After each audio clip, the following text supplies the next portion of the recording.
السلام عليكم daawadayaal kusoo dhawaada warka warbaahinta Banaadir Star Media qodobada aad ku maqli doontaan waxa kamid ah madaxweyne Xasan Sheekh Maxamuud ayaa tagi doona magaalada Garowe ee caasimadda Puntland si uu uga qayb galo caleemasaarka madaxweynaha dib loogu doortay maamulkaasi Siciid Cabdullaahi Dani dowladda Soomaaliya ayaa war culus ka soo saartay xiisadda diblomaasiyadeed ee kala dhaxaysa Itoobiya taasi oo ka sii daraysa isla markaana laga cabsi qabo inay isku bedesho gacan ka hadal maadaama uu socdo dhaqdhaqaaq xooggan oo labada dhinac ah madaxweynaha Soomaaliya Xasan Sheekh Maxamuud oo weli ku sugan dalka Masar ayaa magaalada Qaahira kula kulmay madaxa ururka Jaamacadda Carabta Axmed Abu Al-Qayd oo ay ka wada hadleen arrimo xasaasi ah iyo faahfaahin dheeraad ah ayaa waxa laga helayaa howlgal qorsheysan oo ay maanta ciidamada xoogga dalka Soomaaliya ka sameeyeen duleedka magaalada Baydhabo ee xarunta gobolka Sibay kaasi oo lagu qaaday ururka Al-Shabaab ee ka dagaalama deegaanadaasi qodobadaasi oo faahfaahsan ayaad goordhow ku maqli doontaan saaxiibayaal u diyaar garooba iyagoo faahfaahsan oo goordhow maqashaan insha Allah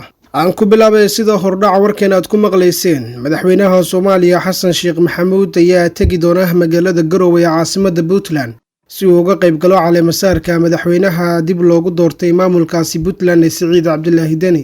sida ay xaqiijiyeen warar aan helnay mas'uuliyiin ka tirsan maamulka Puntland oo gacanta ku haya qabanqaabada xafladda caleemasaarka ee madaxweyne Dani ayaa xaqiijiyay in madaxweyne Xasan Sheekh Maxamuud lagu casuumay munaasabadda caleemasaarka ee madaxweyne Dani madaxweyne Xasan ayaa isaguna aqbalay casuumaadaasi taasi oo ka dhigan in madaxweynuhu dhawaan tagi doono magaalada Garowe oo ay hadda ka socoto qabanqaabada xafladda caleemasaarka ee madaxweyne Dani munaasabadda caleemasaarka ayaa sidoo kale waxaa lagu casuumay madaxda dowlad goboleedyada dalka wasiiro xildhibaano madax hore iyo siyaasiyiin iyo weliba sidoo kale wafuud ka kala socota daafaha caalamka dhinaca kale waxaa saacadihii ugu dambeeyay gaaray magaalada Garowe madax kala duwan kuwaasi oo qayb ka ah madaxda ku casuuman xafladda caleemasaarka ee madaxweynaha Puntland xubnaha tagay Garowe waxaa ka mid ah mas'uuliyiin ka tirsan dowladda federaalka oo ay ku jiraan wasiiro iyo xildhibaano ka baxay magaalada Muqdisho ee caasimadda Soomaaliya sidoo kale waxaa aad loo adkeeyay ammaanka guud ee magaalada Garowe halkaasi oo lagu arkayo ciidamo dheeraad ah oo dhaqdhaqaaqyo ka bilaabay gudaha magaaladaasi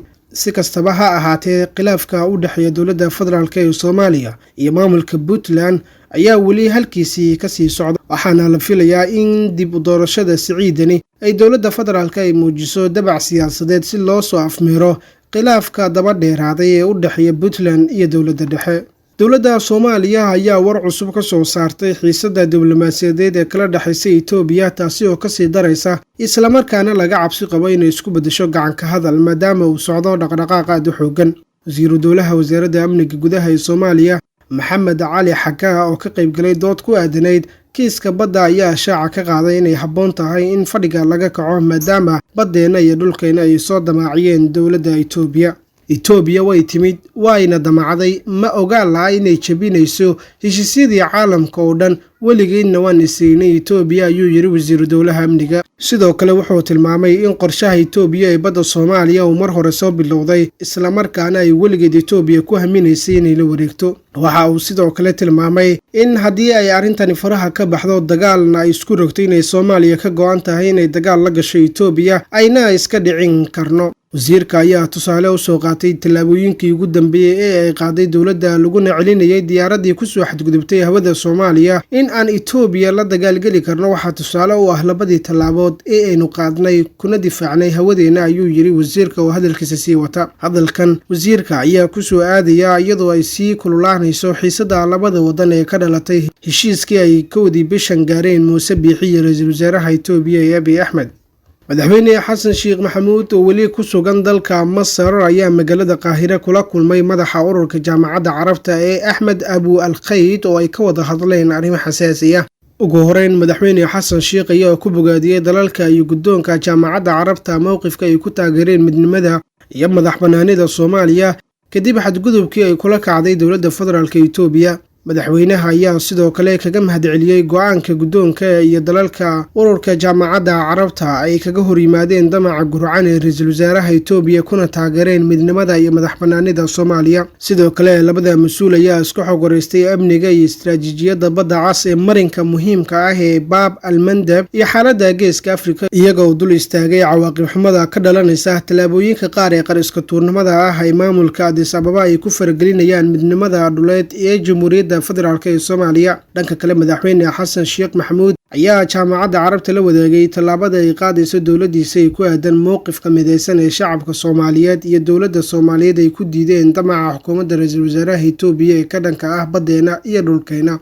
ugu dambeyntiina xogayaha guud ee jaamacadda Carabta Axmed Abu Al-Qayd ayaa muujiyay dadaalka iyo garab istaaga jaamacadda Carabta ee lagu xoojinayo midnimada iyo gobonnimada Soomaaliya, waxaana uu sheegay inaan la aqbali karin xadgudub ka dhan ah Jamhuuriyadda Soomaaliya oo saldhig u ah xasiloonida gobolka. Soomaaliya ayaa haatan taageero caalami ah ka helaysa wadamo badan iyo ururo ay qayb ka tahay, taasi oo go'doon gelisay Itoobiya oo ahayd dowladdii ku xadgudubtay dowladnimada Soomaaliya. faahfaahinno dheeraad ah ayaa waxaa laga helayaa howlgal qorsheysan oo maanta ciidamada xoogga dalka Soomaaliyeed ay ka sameeyeen duuleedka magaalada Baydhabo ee xarunta gobolkaasi Baay, kaasi oo lagu qaaday ururka Al-Shabaab. Howlgalkan oo ahaa mid culus ayaa waxaa si gaar ah u fuliyay guutada 8aad ee qaybta 6aad ee ciidamada xoogga dalka, kuwaasi oo isku fidiyay agagaarka Goofgaduud Buurey. taliyaha ururkaasi Axmed Maxamed Nuur Axmed Dhegey oo howlgalka hogaaminayay ayaa sheegay inay gaareen tuulooyin iyo deegaanooyin muhiim ah kuwaasi oo ku dhow Goofgaduud Buurey ee gobolka Baay.